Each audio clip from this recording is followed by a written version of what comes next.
The world is full of urban legends, remarkable stories that spread like viruses around the planet, mutating and evolving until no one can remember which ones are true and which ones are urban legends.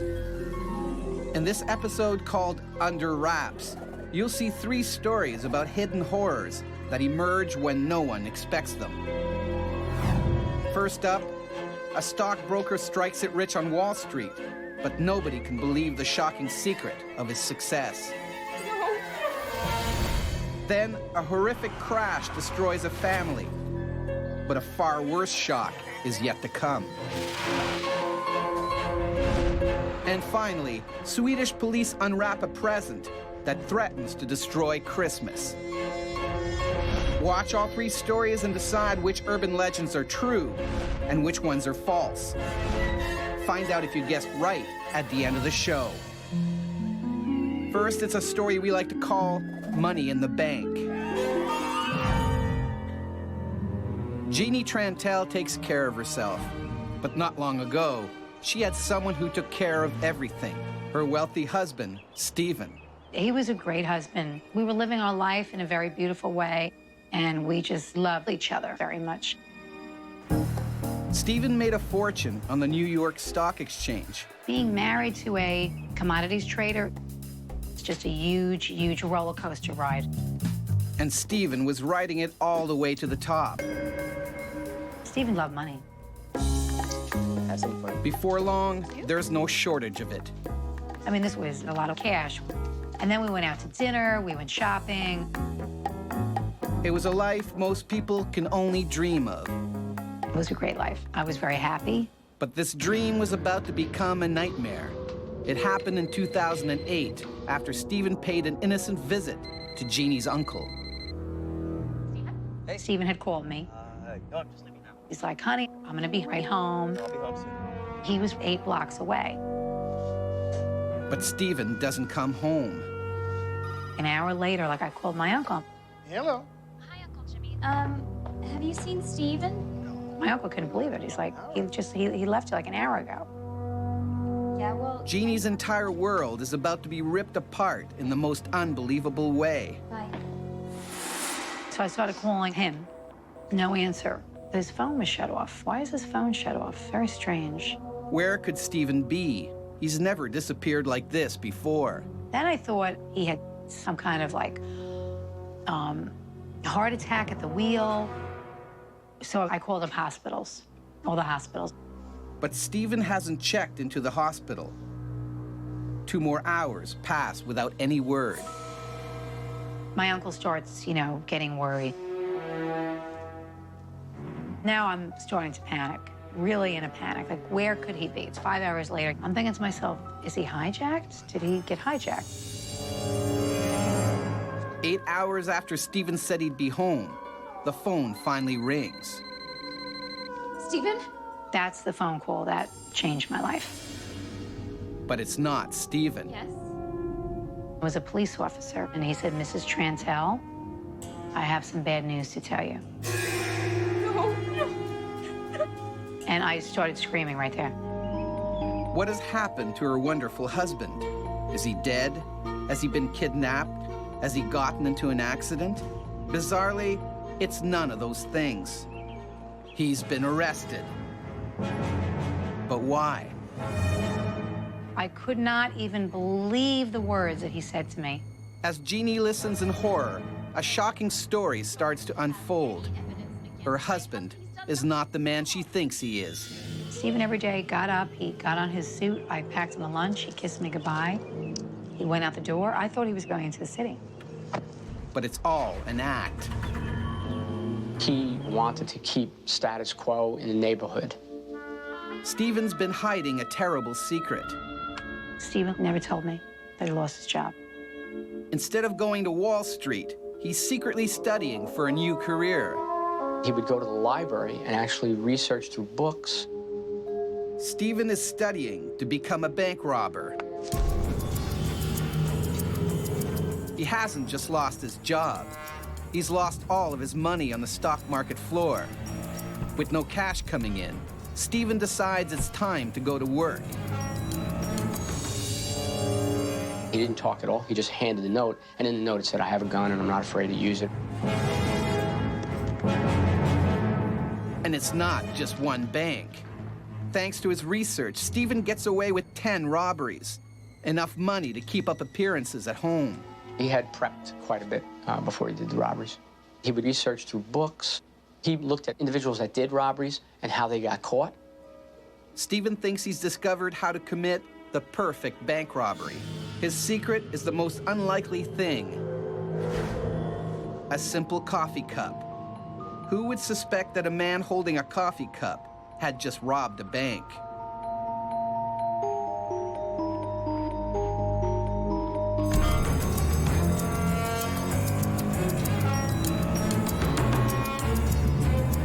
The plan works again and again. He got away with it, I'll say that. But Stephen forgets that his fingerprints from a decades-old drunk driving charge are still on file. When detectives pull a print from a robbery note, it's all over. Jeannie can't believe what the detective tells her. Surely a mistake has been made. There must be some other explanation. And I said, "You have the wrong man." I kept saying, "Oh my God, this can't be true." How could it be true? Even Detective Skopek has his doubts. When we did background checks, we found out he worked on Wall Street, was part of the community. There was a lot of things there that just didn't really make a whole heck of a lot of sense. Detective Skopek has to be sure. So we set up surveillance to make sure But the surveillance yields more questions than answers. where Stephen lived was more a high-end community. Did you think a bank robber would live there? No, absolutely not. But how could a fingerprint lie? As soon as we determined it was, in fact, Stephen, we moved in, placed him in handcuffs. He knew it was over. He knew it was done. Stephen gets 9 years in a federal prison and leaves Jeannie with a wound that will never fully heal. Would I ever think that I married a criminal? Absolutely not. A broke broker fools everyone, even his wife, into believing he's made it big on Wall Street, when really, he's paying the bills by robbing a string of banks. But did it really happen? Find out at the end of the show. But before then, check out this mini-myth. Mini-myth number 128, Slain by Sleigh. In Mammoth Lake, California, a teen figured the foam around a lift tower could be put to better use, and it did make a good sled, until he lost control and, ironically, slid right into the lift tower, where he pilfered the pad. Sadly, without the safety cushion, nothing absorbed the blow, and the teen died soon after. Was it true or false? It was false. Although several people have died in remarkably similar fashion, they've never run into the exact pole from which they stole the safety pad. On Urban Legends, we show you 3 incredible stories. You must decide which ones are totally true and which ones are fiendishly false. So far, you've seen the story of the stockbroker who thought he found the ultimate high-return investment. But is it real or fake? We'll let you know at the end of the show. Now it's time for our next story. It's called Miscommunication. Kathy Reynolds is an all-American mom who proudly handles every detail of family life. But there was nothing she could do to protect her family from one terrible tragedy. Our life was so changed, but it was just horrendous. It was horrible pain. It all began in small-town North Dakota in 2007. Kathy's daughter Candace is nearing the end of her senior year of high school. She was a fun-loving, beautiful girl. She was just a great kid. He looks like that guy. For Candace, the only person in the world closer than her mom is Tanya Williams. They were the best of friends. They even looked alike. They were together all the time. They were that type of friendship that probably would last a lifetime. October 14th, 2007 seemed like any other day for Candace and Tanya. Returning home from a school trip, the two girls had no hint of the fate that was about to befall them. The call that you hope you never, ever get. It was the police, and they had said that we needed to get to the hospital. I'll explain you the car. The Reynolds rushed to the hospital. A doctor said to us, you know, your daughter's been in a terrible, terrible accident. Candace and Tanya were nearly home when the bus was cut off and lost control. Both girls were thrown through a window. The doctor said, I have to tell you this, she did not survive. I'm sorry.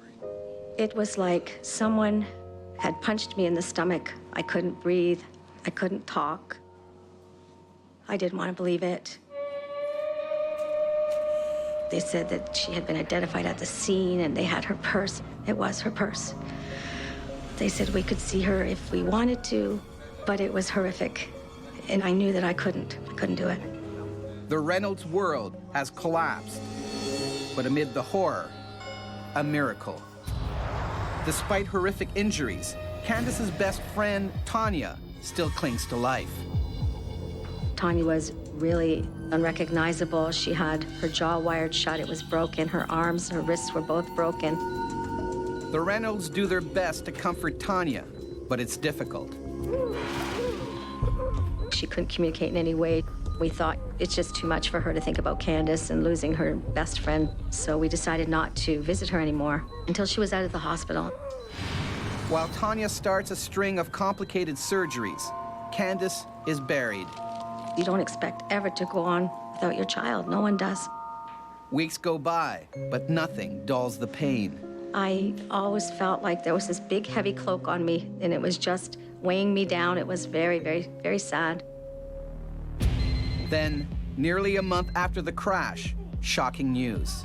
We're racing to the hospital. The whole time I'm just rocking in my seat thinking, this is just insane. This can't be happening. We're running practically in towards Tanya's room. And I saw Tanya's parents just sobbing in the hallway. Did one of Tanya's operations go wrong? Has she succumbed to her injuries? What could have possibly happened? When we saw this pretty beat up child, we knew it was her. In an amazing twist of fate, the girl lying in hospital isn't Tanya, it's Candace.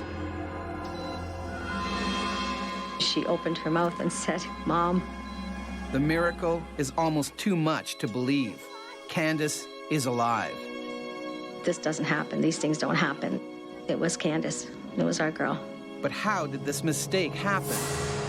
Tragically, Tanya, not Candace, had lost her young life in the accident. But somehow the best friends were mixed up at the scene. Since the Reynolds chose not to see their daughter's body, no one identified the mistake. And Candace's severe injuries kept her from telling anyone the truth. I really wanted to tell him that I was there, that I was alive. But I couldn't. It was like being gagged and bound. It was just this futility, just over and over and over. When her jaw had healed enough for them to take out the wires and she was able to finally speak, and then she said, I'm Candace. But this miracle comes at a terrible price. Tanya's parents thought this was their child. They nursed this girl around the clock back to health, and now to be told that it wasn't and that their child was already buried, it was horrendous for them. As Candace continues to struggle with her long recovery, she is sure to never forget about her best friend, Tanya. I still miss her every day. Yeah, she's the first thing I think about when I wake up. She's definitely always with me. A mother destroyed by grief for her only daughter, only to learn that she survived all along. But did it really happen? Find out at the end of the show. But before then, check out this mini-myth. Mini-myth number 79. Septic surprise.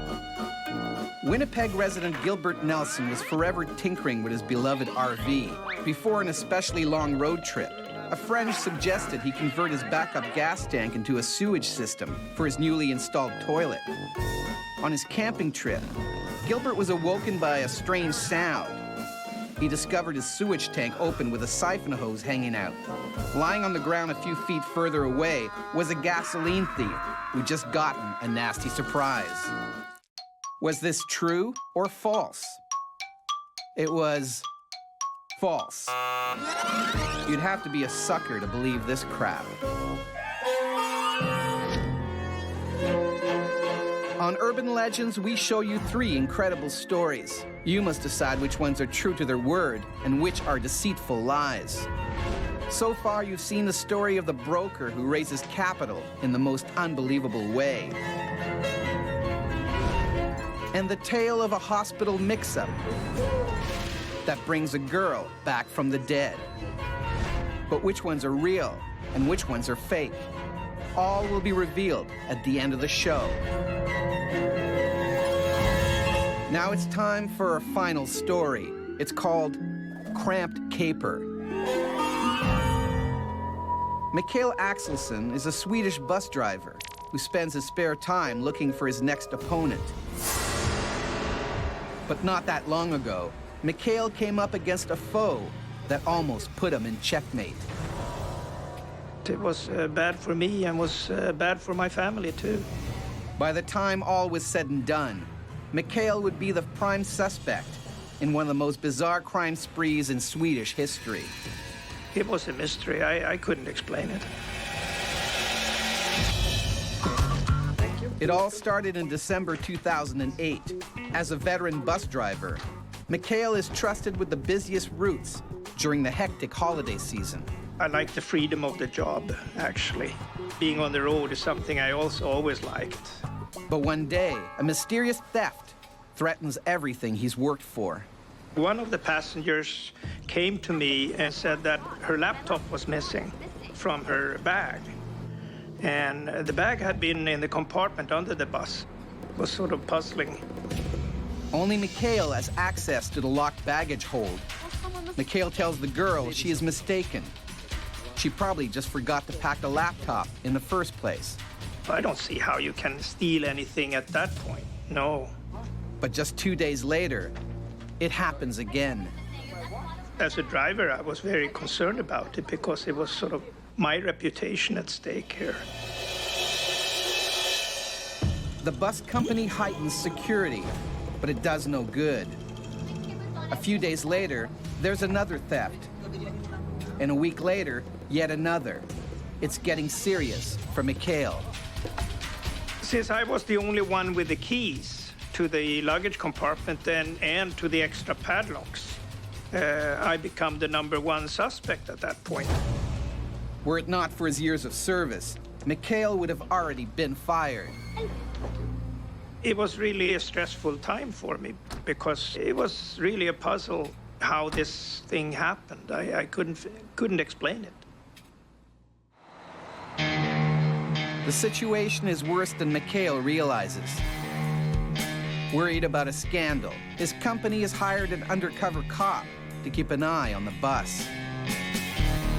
Desperate, Mikael implements security procedures of his own. I'm sorry, but everyone will have to get off the bus. Nobody was allowed to stay on the bus at the rest stop, which wasn't normally the case. Everybody has to clear the bus, and I locked it up. And I didn't see anyone coming near the bus. Despite all precautions, there has been yet another theft. I said, not again. And then all of a sudden there was this man who stepped up and identified himself as a policeman. Mikael is about to be arrested. He swears he's innocent. The cop doesn't believe him, but agrees to check the luggage hold one last time.